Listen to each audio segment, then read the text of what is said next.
Pentecostal Deus é Amor no Paraíso, no bairro Alto, na cidade de Curitiba, a campanha do nosso projeto, pastora atual, pastora Terezinha. E nessa noite da quarta-feira à noite da vitória, a campanha do nosso projeto Minha Família na Mão de Deus. Igreja de Deus é Amor, fundador, missionário da Miranda. O nome da irmã e a bênção que ela recebeu na campanha do nosso projeto. Conta a bênção, irmã.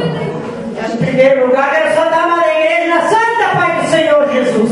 Olha, igreja, meu nome é Iris Terezinha, moro no bairro Alto, na rua Sebastião Alves Ferreira, no 1456. E quero contar que eu recebi uma grande vitória, igreja. Eu fui liberada aqui, o servo de Deus usou pelo Espírito Santo de Deus, que tinha um irmão que estava com um problema sério, e daí eu sabia que era a minha irmã, que em São Paulo, que eu já estava clamando por ela e orando por ela, porque ela tinha me ligado que ela ia confiar nas orações aqui da igreja.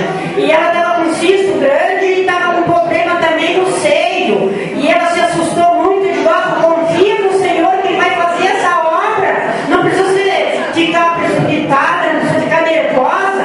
Então o Senhor usou o servo de Deus aqui, igreja, que nem ele sabia de nada, mas foi o Espírito Santo de Deus que falou. Essa irmã minha, já que recebeu essa vitória, igreja, era para ter amputado a perna já uns 4 anos atrás, deu trombose na perna dela e bactéria no coração, no pulmão. Ela nasceu de novo e agora tem esse problema, e ela ligou aqui e recebeu vitória. Daí ela ligou aqui contando lá que não tinha dado nada. Digo: pois claro que não deu nada, porque eu recebi a vitória. O Senhor usou o servo mesmo ataque que você estava com esse problema e era você, olha para o redor do Senhor, está curada.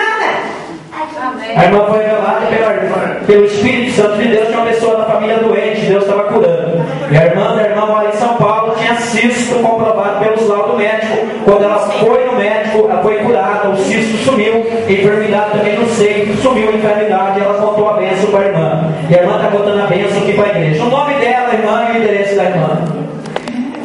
Olha,